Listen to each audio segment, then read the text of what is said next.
Erim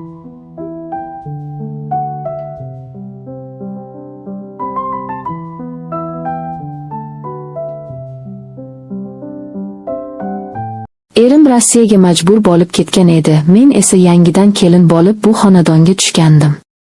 Avvaliga uyda hamma narsa joyida, odatdagidek edi. Qaynonam oz yumushlari bilan, qaynotam esa jiddiy, lekin salobatli odamdek ko'rinar, har gal menga qaraganda, qizim, deb mehribon so'zlar aytar, o'zimni erkinroq his qilardim. Men ham uni hurmat qilardim, otamdek ko'rib so'zini ikki qilmasdim. Ammo kunlar o'tgani sayin uning qarashlari, gap-so'zlari asta-sekin o'zgarib bordi. Men hali yosh, hayotning ko'p sinovlarini ko'rmagan, orzularimga to'la edim. Erimni sog'inib yashardim, unga ishonch bilan qarardim. Har kuni tong otishi bilan u haqida o'ylab, kechasi uxlashdan oldin ham duo qilib yotardim. Ammo qaynotamning ko'zlaridagi o'zgarish meni hayratga solardi.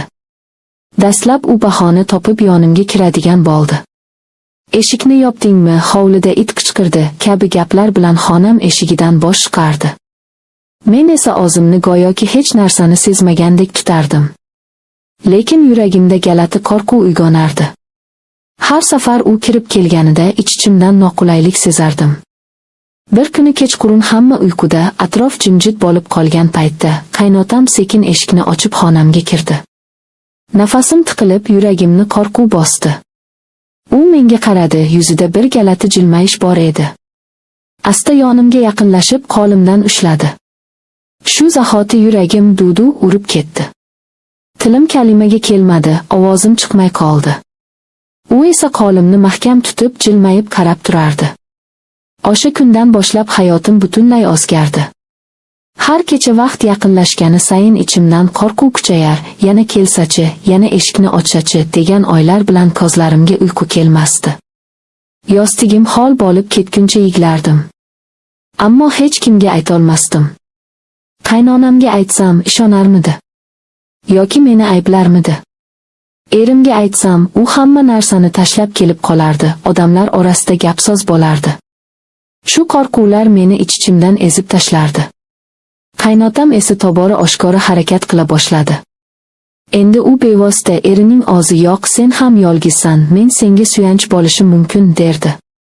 Uning bu gaplari yuragimni ortab yuborardi. Men esa boshimni egib, indamay yiglardim. Ichimda esa iztirob, alam va sabr uyg'onardi. Kunlar shu tariqa o'taverdi. Men esa kundan-kun ko'proq ezilib bordim. Har oqshom tonggacha bedor yotib, yuragim qo'rquvdan titrar, eshikning har bir shitirlashdan seskanardim.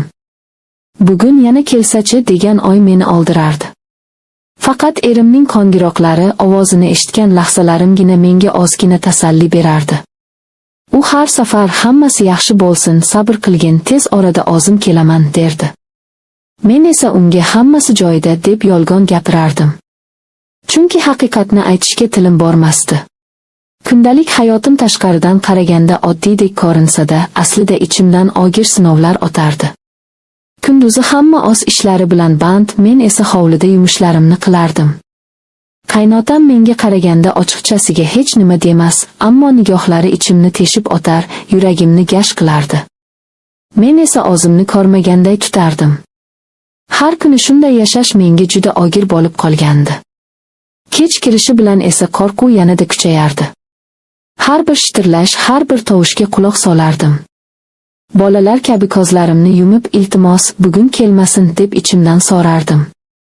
Lekin u baribir kelardi. U jim bo'lganda asta kirib, yonimga yaqinlashardi. Dastlab faqat gapirish bilan cheklanardi, lekin vaqt o'tishi bilan qo'llarini cho'zadigan bo'ldi. Men esa har safar o'zimni yulib olib, qochib qolar, yo'lakka chiqib ketar, qaynonam uyg'onib qolmasin deb hamma narsani ichimga yutib, jim turardim. O'sha kechalarda ko'zlarimdan yosh to'xtamasdi. Qanchalik qiyin bo'lmasin, erimning yuzini o'ylab sabr qilardim. Chunki men uchun eng muhim narsa o'z nomimni asrash va unga xiyonat qilmaslik edi. Qaynotam esa meni tobora siquvga oldi. Bir kuni u ochiqchasiga: "Sen hali yoshsan, yolg'izlikni ko'tara olmaysan, men senga suyanch bo'laman" dedi. Men esa yiglab yubordim, "Iltimos, bunaqa gapni qaytarmang" dedim. Ammo u jilmayib qo'ydi, xuddi gapimni eshitmaganday. Shu paytda qalbimda kuchli qaror tugildi. Nima bo'lsa ham chidashim, o'zimni himoya qilishim kerak. Har kuni o'zim bilan ichki kurash olib bordim. Ba'zida hammasini erimga aytib yuborsamchi deb o'ylardim, ammo keyinroq odamlarning gapi, qaynonamning ishonchsiz qarashlari, erimning qattiq jahl qilishi ko'z o'ngimga kelardi. Shu sabab jim qoldim. Kunlar bir o'taverdi. Men esa uy ishlarini qilib, qaynonamning yonida o'zimni odatdagiday tutardim. U esa hech narsadan bexabar edi. Qaynotam ham kunduzlari sokin yurardi, ammo tunlari yana o'z odatini takrorlardi. Shu holatda men kun sanab yashardim. Telefon jiringlasa, yuragim quvonchdan hapriqar, erimning ovozini eshitib, tezroq qaytsang edi, deb ichimda pichirlar edim. Ammo unga dardimni ayta olmasdim. Har safar unga hammasi yaxshi deb yolg'on gapirardim. Bu yolg'on tilimdan chiqsa-da, yuragimni tilkapora qilardi. Shu yashirin sir bilan kunlarim o'taverdi. Har kecha yuragimda qo'rquv, ko'zlarimda yosh, labimda esa sabr bilan. Kechalarim tobora og'ir sinovga aylanib borardi. Har tong uyg'onganimda o'zimni xuddi tun bo'yi urushdan chiqqandek holda his qilardim. Yuzimda iztirob, ko'zlarimda qizillik, yuragimda esa iztirob izlari qolardi. Qaynonam ba'zan menga qarab, "Kelin, nega bu qadar rangiroying oqarib ketgan? O'zingni ehtiyot qil, yosh bolalarning boshi qotadi", derdi. Men esa jilmayib, "Hech narsa yo'q, tinchman", derdim. Ammo ichimda bo'ron esardi. Qaynotamning qarashlari kundan kun kuchayib, har kuni meni sindirishga urinayotganini sezardim. Bir kuni yana kech tushdi. Uy jimjit, hamma uyquda. Yuragim yana titradi. Men deraza yonida o'tirib, ko'zimni yuma olmadim. O'zimni chalg'itish uchun Qur'on kitobini olib, asta ovoz chiqarmay o'qiy boshladim. O'sha paytda qaynotam eshikni sekin ochib kirdi. Ko'zimni kitobdan uzmadim, qo'lim qaltirardi. U yaqinlashib, qo'limdan kitobni olib qo'ymoqchi bo'ldi.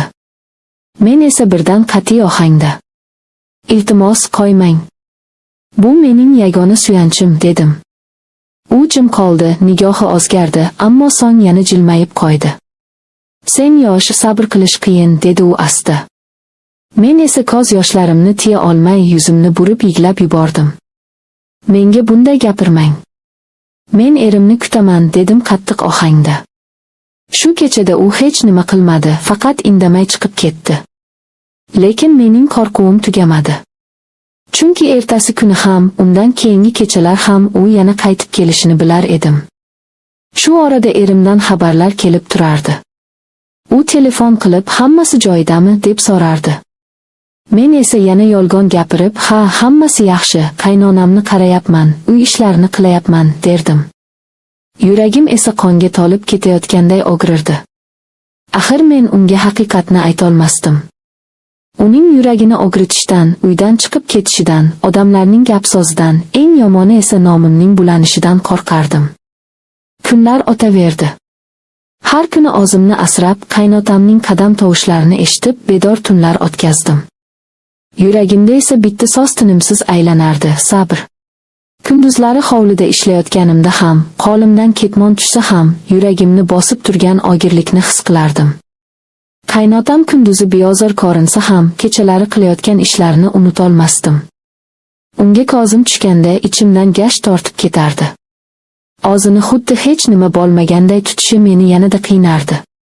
Ba'zan qaynonam menga, "Qizim, sen ham yosh, ering yo'qligida zerikib qolyapsan, kitob o'qigin, namozingni o'qigin, vaqt o'tadi, ering ham keladi", derdi. Men boshimni egib, "Ha, opa, shunday qilaman", derdim. Lekin qaynonam bilmasdi men kechalari qanday iztiroblar chekayotganimni. Bir kuni ertalab qaynotam menga qarab, xuddi hech nima bo'lmaganday, "Kelin, hovlidagi uzumlarni terib qo'y, keyin birga bozorga boramiz", dedi. Men ichimda, nega bunday qilayapti, kunduzi oddiy gapiradi, kechasi esa boshqa odamga aylanadi, deb o'ylardim. Ko'nglimda esa nafrat va alam kuchayib borardi. O'sha kecha yana uy jim bo'lganda, u sekin xonam eshigini taqillatmasdan ochib kirdi. Qo'rquvdan yuragim o'zimni eshitmasdi. Qo'limda tasbihimni siqib turardim. U yonimga yaqinlashib, qo'limdan ushladi. Men esa birdan qattiq qarshilik qildim. Iltimos, qo'lingizni torting. Men erimni kutayapman.